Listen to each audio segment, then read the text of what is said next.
ఓం నమ శివాయ ఛానల్లోకి స్వాగతం అండి. అందరికీ నమస్కారం అండి. ఈరోజు ఈ వీడియోలో మనం తులారాశి వారి యొక్క జాతకం గురించి తెలుసుకుందాం. వీరి జీవితానికి సంబంధించినటువంటి ముఖ్యమైన అంశాలు ఏంటి, అలాగే ఈ 2026 సంవత్సరం జనవరి 16వ తేదీ శుక్రవారం యొక్క దినఫలాలు తులారాశి వ్యక్తులకు ఏ విధంగా ఉన్నాయి. ఈ రోజు దినఫలాల ప్రకారం మీరు అక్కడ ఇక్కడ జ్యోతిష్యం చెప్పించుకొని అలసిపోయారా? ఒక్కసారి ఈ గురువు గారికి కాల్ చేసి మాట్లాడండి. ఓం శక్తి జ్యోతిష్యాలయం. మీకు ఏ సమస్యలు ఉన్నా గుడిలో ప్రత్యేకమైన పూజలు చేయబడును. మీ సమస్యకు పరిహారం చెప్పబడును. భార్యాభర్తల సమస్యలు, ప్రేమ సమస్యలు, కుటుంబ సమస్యలు, కోరుకున్న అమ్మాయి లేదా అబ్బాయి రావడానికి ప్రత్యేకమైన వశీకరణం చేయబడును. ఇంకా ఎటువంటి సమస్యలు ఉన్నా పూజారి గారిని సంప్రదించండి. పూజారి గారి వాట్సాప్ నెంబర్ 8125199068. నమ్మకంతో కాల్ చేయండి. మీ సమస్యలకు సరైన పరిష్కారాన్ని కనుగొనండి. మిమ్మల్ని ఇంటి నుండి గెంటేసిన వారే మీ ఇంటికి వస్తారు. అయితే ఈరోజు దినఫలాల ప్రకారం ఎటువంటి అద్భుతం ఈ విధంగా జరగబోతుంది మీ జీవితంలో అనేది ఈ వీడియోలో వివరంగా తెలుసుకుందాం. అయితే తులారాశి వారికి ఎటువంటి ప్రతికూల ఫలితాలు ఈరోజు దినఫలాల్లో కనిపిస్తున్నాయి. అదేవిధంగా తులారాశి వారు ప్రతికూలతను అనుకూలంగా మార్చుకోవడానికి చేయవలసినటువంటి దేవతారాధన ఏమిటి, అలాగే పరిహారాలేమిటి అనే విషయాలన్నీ కూడా ఈరోజు ఈ వీడియోలో మనం వివరంగా తెలుసుకుందాం. అయితే వీడియోలోకి వెళ్ళే ముందు ఫ్రెండ్స్, మాదొక చిన్న రిక్వెస్ట్ అండి. మీరు కనుక మా ఛానల్ని ఇంతవరకు సబ్స్క్రైబ్ చేసుకోకపోతే వెంటనే సబ్స్క్రైబ్ చేసుకోండి.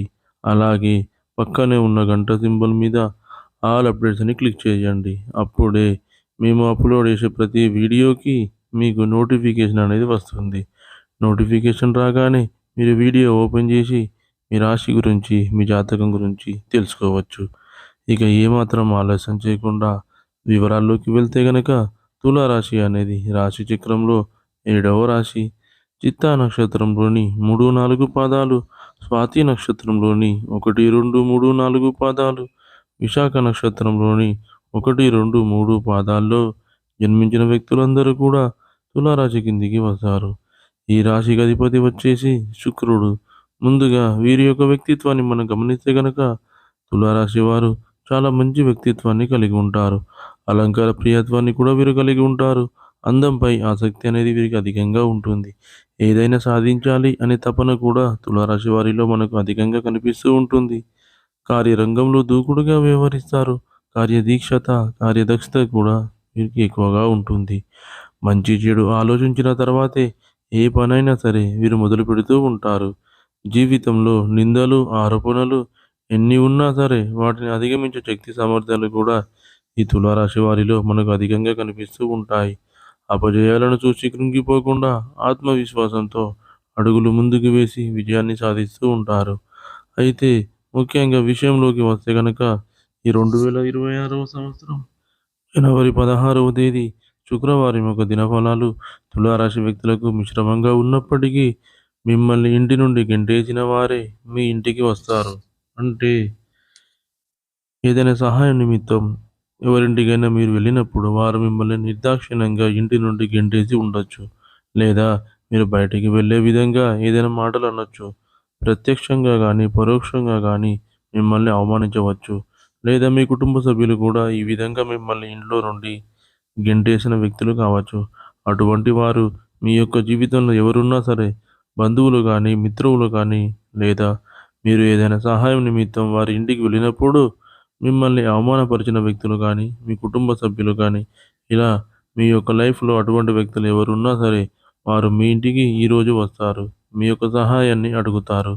ఇది మీకు చాలా ఆశ్చర్యాన్ని కలిగించేటువంటి సంఘటన అని చెప్పుకోవాలి. అంటే వారు మీ దగ్గరికి వస్తారని, మిమ్మల్ని సహాయం అడుగుతారని మీరు కలలో కూడా ఊహించలేదు. అటువంటి ఊహించని పరిణామం మీ యొక్క జీవితంలో ఈరోజు దినఫలాల్లో జరిగే అవకాశాలైతే కనిపిస్తున్నాయి. ఈ విధంగా తులారాశి వారి యొక్క జీవితంలో ఒక అద్భుతం అయితే జరగబోతుందని చెప్పుకోవాలి. ఇది మీ యొక్క జీవితాన్ని మలుపు తిప్పే సంఘటన అని చెప్పుకోవడంలో ఎటువంటి ఆశ్చర్యం అనేది కూడా లేదు. మానసికంగా మీరు ఒకప్పుడు వారి వల్ల ఎంతగానో కృంగిపోయారు. మానసికంగా కొన్ని రోజుల పాటు మనసులో నుండి ఆ బాధను మీరు తీసివేయలేకపోయారు. అటువంటి పరిస్థితిని ఎంతగానో మీరు అనుభవించారు. అటువంటి వ్యక్తులు మీ దగ్గరికి వచ్చి మిమ్మల్ని సహాయం అడగడం, మిమ్మల్ని క్షమాపణలు అడగడం మీకు చాలా ఆశ్చర్యాన్ని, అలాగే ఆనందాన్ని కలిగించేటువంటి అంశమని చెప్పుకోవాలి. అలాగే మిగిలిన అంశాలు చూస్తే మిశ్రమంగా కనిపిస్తున్నాయి. తులారాశి వారు ఎవరైనా సరే చాలా కాలంగా ఆర్థిక సమస్యలతో సతమతమవుతూ అప్పుల ఊబిలో కూరుకొనిపోయి, ఆ అప్పుల ఊబి నుండి బయటపడే మార్గం తెలియక మీరు సతమతం అవుతున్నట్లయితే, అప్పుల ఊబి నుండి బయటపడడానికి భగవంతుడు మీకు ఒక చక్కటి మార్గాన్ని అయితే ప్రసాదించబోతున్నాడని చెప్పుకోవాలి. ఈ విధంగా ఆర్థికపరమైనటువంటి అంశాల్లో మీరు చాలా ఎదుర్కొన్నటువంటి ఒక సమస్యను, ఆ సమస్యకు పరిష్కారం అయితే ఈ రోజుల్లో లభించబోతోంది. తులారాశి వారు ఎవరైనా సరే వ్యాపారవేత్తలు చాలా రోజులుగా నూతన వ్యాపారాలను ప్రారంభించాలని అనుకుంటున్నారు, లేదా వ్యాపారాన్ని విస్తరించాలని అనుకుంటున్నారు. అటువంటి వారి యొక్క జీవితంలో కూడా ఒక అద్భుతం అయితే జరగబోతుంది. ఖచ్చితంగా మీ యొక్క జీవితంలో ఊహించని పరిణామం అనేది ఉండబోతుంది. ముఖ్యంగా మీ యొక్క లైఫ్‌లో ఆర్థికపరమైనటువంటి అంశాల్లో అద్భుతమైన ఫలితాలను అయితే పొందుకోబోతున్నారు. ఎవరి దగ్గర నుండైనా డబ్బులు రావాల్సి ఉంది. డబ్బులు ఇవ్వకుండా వారు మిమ్మల్ని చాలా కాలంగా విసిగిస్తున్నట్లయితే, ఆ డబ్బులను ఈరోజు మీరు పొందుకోబోతున్నారు. అంటే వారి రియలైజ్ కావడం కావచ్చు, లేదా ఏదో ఒక అద్భుతం జరిగి ఆ డబ్బులు మీ దగ్గరికి చేరే అవకాశాలైతే కనిపిస్తున్నాయి. తులారాశికి చెందినటువంటి వ్యాపారవేత్తలు వ్యాపారాలను విస్తరించడానికి తీసుకున్న నిర్ణయం సఫలీకృతం కాబోతుంది. ఉద్యోగస్తులు కొన్ని సవాళ్లు ఎదుర్కొంటారు. ఆ సవాలు ఎదుర్కొన్నప్పటికీ కూడా మీకు చాలా వరకు అనుకూలమైన ఫలితాలైతే కనిపిస్తున్నాయి.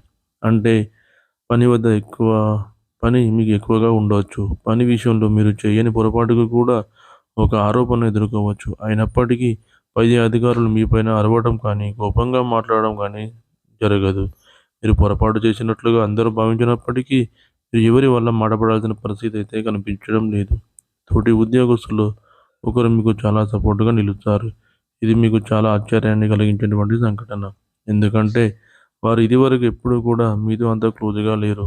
అటువంటి వ్యక్తి మీకు సపోర్ట్‌గా నిలవడం అనేది మీకు చాలా ఆశ్చర్యాన్ని కలిగించేటువంటి సంఘటన అని చెప్పుకోవాలి. అదేవిధంగా తులారాశి వారు ప్రతికూలతను అనుకూలంగా మార్చుకోవడానికి శివారాధనతో పాటు విష్ణు ఆరాధన కూడా మీకు మేలు చేస్తుంది. అలాగే హనుమాన్ చాలీసాను పఠించండి. దుర్గాదేవి చాలీసాను పఠించండి. అదేవిధంగా మీకు తోచినంతలో అనాథలకు, అభాగ్యులకు, పేదవారికి దాన ధర్మాలు చేయండి. వారికి దుప్పట్లు, గొడుగులు, పాదరక్షకులు దానంగా ఇవ్వండి. ఈ విధంగా చేయడం వలన మీ ఇంట్లో ఉన్న కష్టాలన్నీ తొలగిపోయి మీ ఆర్థిక స్థితి అనేది మెరుగుపడుతుంది. చూశారు కదండి ఫ్రెండ్స్ ఈ వీడియో కనుక మీకు నచ్చినట్లయితే లైక్ చేయండి, షేర్ చేయండి. మరిన్ని మంచి మంచి వీడియోల కోసం మన ఛానల్ని ఇప్పుడే సబ్స్క్రైబ్ చేసుకోండి.